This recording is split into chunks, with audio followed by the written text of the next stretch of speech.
రిజర్వేషన్లు ఇవ్వాల్సిన తప్పని పరిస్థితి ఏర్పడుతుంది కాబట్టి అసలు తెలంగాణ రాష్ట్ర ప్రభుత్వానికి ముఖ్యమంత్రి గారి నేతృత్వంలో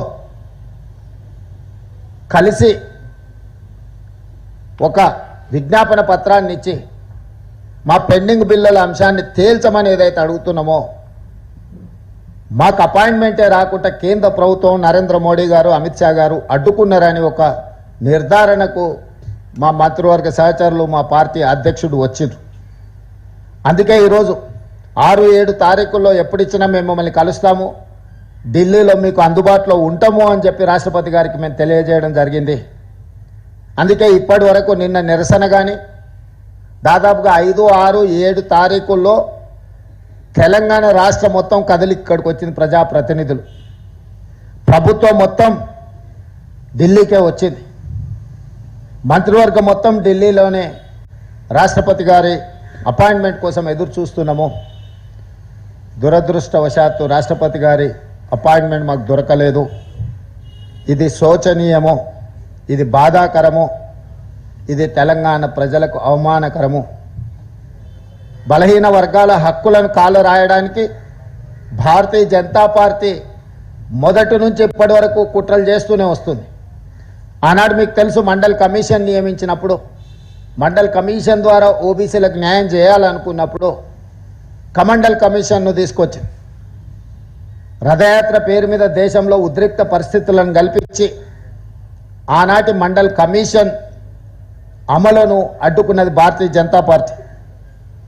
ఆ తర్వాత డాక్టర్ మన్మోహన్ సింగ్ గారు ప్రధానమంత్రిగా ఉన్నప్పుడు, యూపీఏ చైర్పర్సన్గా శ్రీమతి సోనియా గాంధీ గారు ఉన్నప్పుడు ఐఐటి, ఐఐఎం, సెంట్రల్ యూనివర్సిటీలలో బీసీ రిజర్వేషన్లు లేవు, ఖచ్చితంగా అమలు చేయాలి అని నిర్ణయం తీసుకున్నప్పుడు బీజేపీ యూత్ ఫర్ ఈక్వాలిటీ పేరు మీద ఆనాడు ఆ రిజర్వేషన్లను కూడా అడ్డుకున్నారు. కానీ మన్మోహన్ సింగ్, శ్రీమతి సోనియా గాంధీ గారు ఐఐటి, ఐఐఎం, సెంట్రల్ యూనివర్సిటీల్లో ఓబీసీ రిజర్వేషన్లు అమలు చేయడం ద్వారా ఆనాడు అండగా నిలబడ్డారు. ఆ రోజు కూడా కుటిల నీతిని భారతీయ జనతా పార్టీ ప్రదర్శించింది. ఈనాడు మేము మొదలుపెట్టిన ఓబీసీ రిజర్వేషన్ల పెంపును 42% ఎట్లయినా అడ్డుకోవాలి అని బీసీ ద్రోహులుగా ఉన్న బీజేపీ ఈరోజు ముస్లింలకు స్థానిక సంస్థలలో రిజర్వేషన్లు ఇస్తున్నారని ఒక వితండవాదం చేస్తున్నారు. మేము పంపించిన బిల్లులను మీరు చూడండి, ఎక్కడైనా ఏదైనా మతానికో ఏదైనా కులానికో ప్రత్యేకమైన రిజర్వేషన్ ఉన్నదా? స్థానిక సంస్థల్లో 42% ఎన్ బ్లాక్గా ఎస్సీ రిజర్వేషన్లు కానీ, ఎస్టీ రిజర్వేషన్లు కానీ, ఓబీసీ రిజర్వేషన్లు కానీ ఎన్ బ్లాక్గా కేటాయించడం జరుగుద్ది. కులాలు, ఉపకులాల పేరు మీద రిజర్వేషన్లు ఎక్కడా లేవు, ఇప్పటి వరకు అమలు జరగలేదు. ఎస్సీ, ఎస్టీ, ఓబీసీ రిజర్వేషన్లు ఎన్ బ్లాక్గా వాళ్ళ జనాభా దామాషా ప్రకారం ఎస్సీ, ఎస్టీలకు రిజర్వేషన్లు అమలు చేయడం, ఓబీసీలకు గతంలో చంద్రశేఖరరావు గారు మేము 34% ఇస్తే ఆయన 23%కి తగ్గించి కుదించి ఎన్ బ్లాక్గా 23% రిజర్వేషన్లు అమలు చేశాడు. ఈరోజు యాజ్ ఇట్ ఈజ్గా 42% ఎన్ బ్లాక్ రిజర్వేషన్లు ఇవ్వాలి ఓబీసీలకు అని మాత్రమే చట్టంలో ఉంది. కానీ దురదృష్టవశాత్తు కేంద్ర మంత్రి కిషన్ రెడ్డి గారు, బండి సంజయ్ గారు వారు చట్టాన్ని చదివినరా, చదవలేదా, లేకపోతే రాజకీయ ప్రేరేపితమైన ఆలోచనలతోని చదవకుండానే కళ్ళు మూసుకొని మాట్లాడుతున్నారా నాకు తెలీదు. ఈరోజు మీరు ముస్లింలకు రిజర్వేషన్లు ఇస్తున్నారు కాబట్టి మేము 42% అడ్డుకుంటున్నాము అని వితండవాదం చేస్తున్నారు. అందుకే నేను సూటిగా అడిగిన, 2017లో రాజస్థాన్ నుంచి ఒక అబ్దుల్ సత్తార్ అని యూపీఎస్సీలో ఒక వెనుకబడిన ముస్లిం జాతి అయిన ఓబీసీ రిజర్వేషన్ల ఐఏఎస్ సాధించిండు.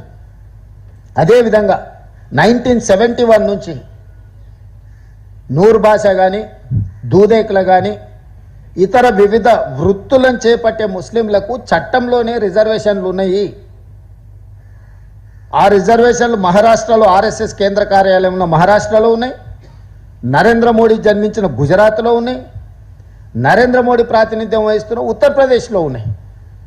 మీ రాష్ట్ర ప్రభుత్వాలు ఉండి, మీరే కేంద్రంలో ఉండి, మీరు మహారాష్ట్రలో ఓబీసీ రిజర్వేషన్లలో ముస్లింలకు అనుమతిస్తారు, గుజరాత్లో ఓబీసీ రిజర్వేషన్లలో ముస్లింలకు అనుమతిస్తారు, ఉత్తరప్రదేశ్ ఓబీసీ రిజర్వేషన్లలో ముస్లింలకు అనుమతిస్తారు.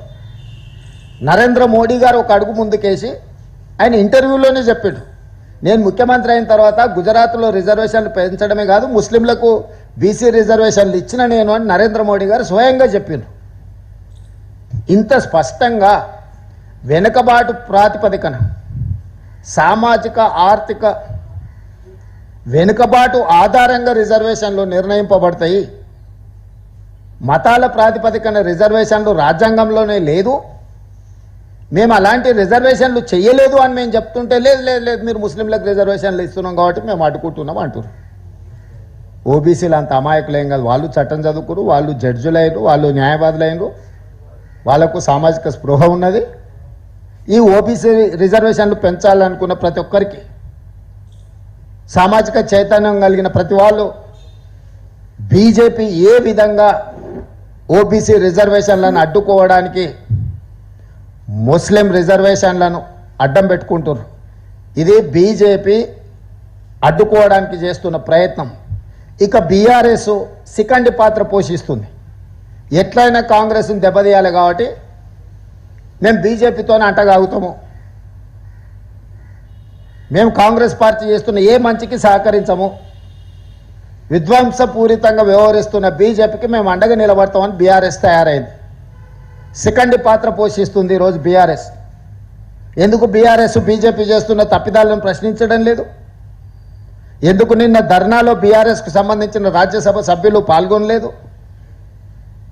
ఇక్కడికి రాకపోను మేము చేసిన ధర్నాను అవహేళన చేస్తారు.